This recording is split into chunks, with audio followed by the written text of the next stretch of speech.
This is how it started. Many moons ago, long before my fiction writing adventures, I was involved in youth work. I was part of a particular aspect of youth work called Work with Girls and Young Women. It was considered a movement, the girls' work movement. It was the 1980s, the time of spare rib and women's liberation, a time when we shouted loud and protested energetically about lack of opportunities for women and in youth work, the absence of space and activities for girls and young women. So we launched ourselves on a mission to level the playing field, so to speak. Women youth workers were so inspired that groups and activities specifically for girls and young women were established all over the UK, with practically every local authority youth service and many voluntary youth organisations appointing girls workers and officers. We wanted to make youth work available to all young people, as it was meant to be, not just for boys and young men, as it so often turned out. Young women attended and participated in droves. In the process, we realised that the issues facing us were twofold: lack of confidence on the part of so many young women, and the gender stereotyping that impacted on their sense of self, underpinned by the sexism that, intentional or not, created the structural bias that kept some doors firmly locked and others barely ajar. The backlash from young men and male youth workers also had to be addressed, furious as they were that girls and young women had dared to occupy the space and attention they had for so long dominated exclusively within a so-called mixed service. So what happened? In 1987, the National Girls' Work Unit was closed and the 7 women working there made redundant.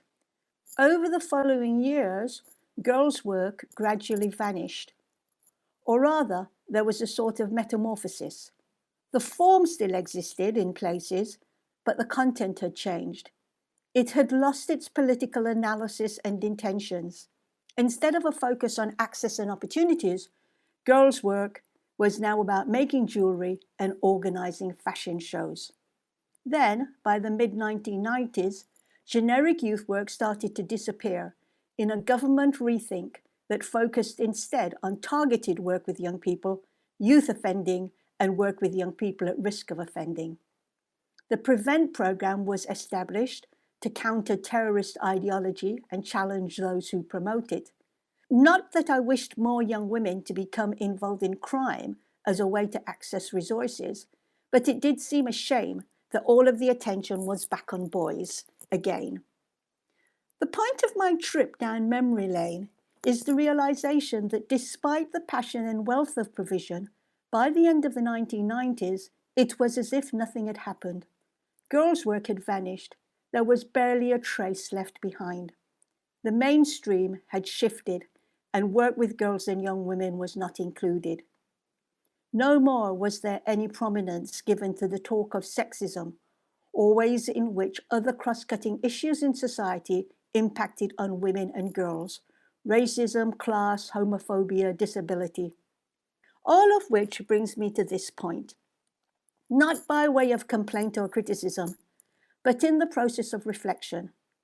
I am aware of the vast array of initiatives that have taken place for so-called BAME writers: specific prizes, scholarships, internships, mentoring schemes, development programs, festivals, published anthologies, online journals like this one, writing courses, a literary agency, formal commitments to publish the work of Black writers and writers of colour, and also working class writers, low income, disabled, LGBTQ+ writers, all in an attempt to create diversity.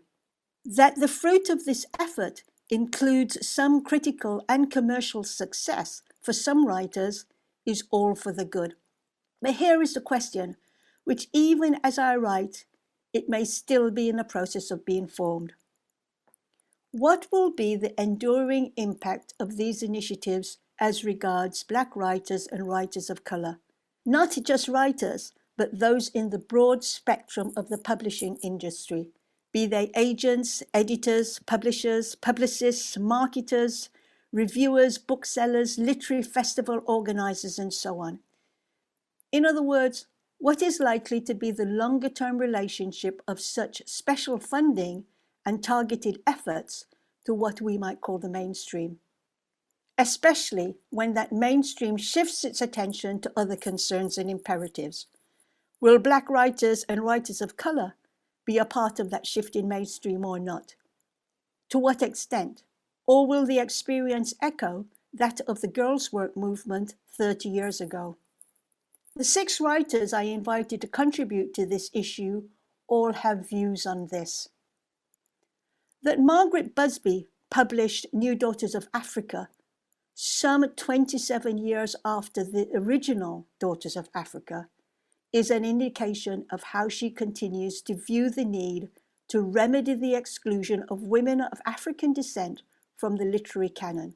Yet, while encouraged by the number of initiatives aimed at Black writers and writers of color that have recently appeared and continue to gain traction, she is still of the opinion that a myriad of obstacles and gatekeepers still exist, waiting to be navigated and overcome.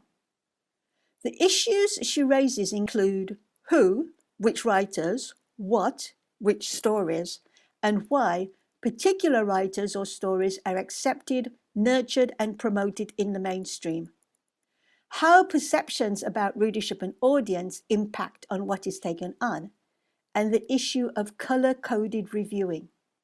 Her conclusion is that the UK book trade still has a long way to go in terms of being inclusive of gender, class, ethnicity, and all the diverse shapes and orientations in which talent is packaged. In her contribution, Sunny Singh, one of the 3 founders of the Jalak Prize for Book of the Year by a Writer of Color, cites Toni Morrison when she says, "We are building a heroic writers' movement, assertive, militant, pugnacious." She continues, "Beyond the long and short lists and annual winners, the Jalak Prize is disruption, defiance, challenge, subversion. It is an initiative to decolonize our literatures, imaginations, cultures, and even ourselves. Decolonization is, therefore, conceptualized by Sunny Singh as challenging attitudes in both the public and private spheres of life, in terms of both the intricate cellular ways we are continually damaged by simply existing in a white supremacy, and as a consequence, the ways in which we imagine ourselves and each other. How, Singh asks, do we dream, desire, imagine our lives when we can't find people like us, even in those intensely private moments of reading words on a page? In citing Toni Morrison's comparison of whiteness to a goldfish bowl in which the glass remains invisible while permitting the ordered life it contains to exist in the larger world, Singh questions the extent to which the bowl ensures a tokenistic representation where people of color become a kind of exotic fish. She asks, are we as writers working in this superstructure unwittingly, even unwillingly, reinforcing the structure and acceptance of the glass fish bowl that contains only what is considered to be the beautiful fish? The Jalak Prize, by contrast, celebrates writers who examine and challenge the hegemony of everyday racism and are diligent in representations of ourselves and our worlds. In other words, writers who resist the lure of whiteness and whose work is not intended for the white gaze. This is how, Singh asserts, we make this invisible superstructure visible to all of us, not just to Black writers and writers of color, but to all writers and all readers. A third contributor, Masouda Snaith, reflects on her gradual realization that if you didn't write about the stereotypes, you were unlikely to have your book put on the shelves. She charts her early submissions to BAME specific journals and competitions, and later joining a development program specifically for BME writers, where she felt the empowering effect of meeting other writers from the diaspora with similar experiences of the industry. In 2014, Snaith won the SI Leeds Literary Prize for unpublished fiction by UK Black and Asian women. She recalls two distinct, almost contradictory thoughts about the prize. She wondered if being part of these schemes would categorize me as a BAME writer and not a mainstream writer, while at the same time creating prizes for BME writers or working class, disabled, LGBTQ+, and other unrepresented groups gives a platform to artists who are most in need. Despite being offered opportunities to be published by indie presses, Snaith decided to aim for mainstream publication because she felt a lack of experience in business negotiation and a fear that she wouldn't be included in mainstream promotion. Her aim was achieved with a two-book deal with Transworld that led to a vast array of further opportunities, including being a judge for the Costa First Novel Award in 2019. Snaith says, "I know being published by a mainstream publisher gained me those opportunities. Now, with my second novel published and having judged a major prize, you might say I was part of the mainstream. But boy, I had to fight tooth and claw to get here." In her final reflection, Snaith writes, "By having BAME-specific competitions, development programs, and diverse judging panels, we can create publishing that more accurately reflects its readership and generations of writers who will not feel so alone. And surely that can only be a good thing." She weaves her personal experience into her understanding of the current political imperatives. As does Ireneson Okoje, when she writes, "I have always felt like an outsider. The experience of never quite fitting in has plagued me my whole life." But rather than shrinking away from aspects of herself that others did not necessarily understand, Okoje chose to embrace and cultivate her feelings of otherness in her writing as a kind of defiance that enables her to focus her lens both inward and outward and to write stories that are layered and provocative. In looking to the future, Katie Massey comments, "I am a mixed-race working-class female of colour. I am, apparently, not widely represented in the world of books, where the names on the signs represent a very narrow social stratum. In light of this, Massey offers some suggestions of how things could be different. Hire us," she says, "mentor us. Invite minority-run organisations in for meetings and listen to them. Ask us to fight each other a little less as we compete for tiny windows of opportunity in an otherwise closed and shuttered publishing facade. Unburden us from having to explain ourselves and represent every one of our kind who doesn't make it into print. Just let us tell our stories. And in the meantime, how do we sustain the passion we have as writers? How do we overcome the people and circumstances that, intentionally or not, bar our path with ignorance and discouragement? How do we keep ourselves going?" Malika Booker's contribution comes in the form of advice to her younger self. She says, "Dream your dreams and believe that they can come true, not by magic or some act of divine intervention, but through sheer tenacity and steadfast determination." She urges writers to pluck up the courage, build a community, and, as she did, start a writing workshop for Black and working class marginalized writers, sharing skills and forming lifelong friendships. In the end, her message is to remember that writing is a lifelong vocation that requires faith, persistence, belief, and generosity. There is already a vast body of outstanding work out there, accomplished, compelling, and authentic. It includes the work of those contributing to this issue: Margaret Busby, New Daughters of Africa; Sunny Singh, Hotel Arcadia; Masouda Snaith, How to Find Home; Katie Massey, Are We Home Yet? Ireneson Okoje, Nudibranch; Malika Booker, pepper seed. Let us hope that when the special funding, attention, and current enthusiasm comes to an end, there will have been enough of a sea change, and not just inside the glass bowl, to ensure that all is not lost and forgotten, unlike the girls' work movement of the 1980s.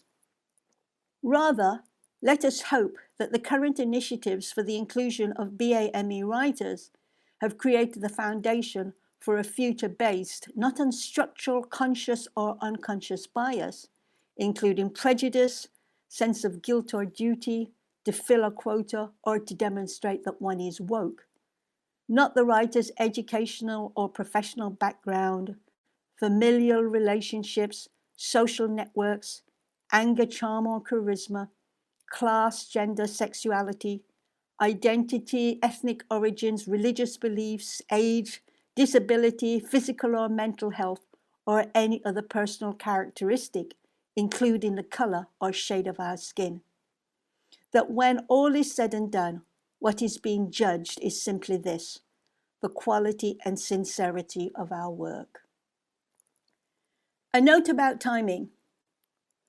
All of the contributions in this issue of Writer's Mosaic were commissioned in the summer of 2019, but COVID intervened. So here we are, well over 1 year later. In the meantime, the landscape has been changing.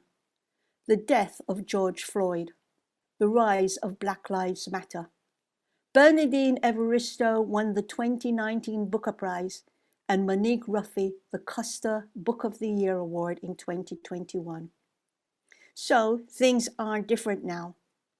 But as Margaret Busby, 2020 Booker Prize Chair of Judges, commented at the ceremony, publishing has changed, but the industry still has some way to go in terms of including people from different demographics, so that we see a wider perspective in literature as a whole.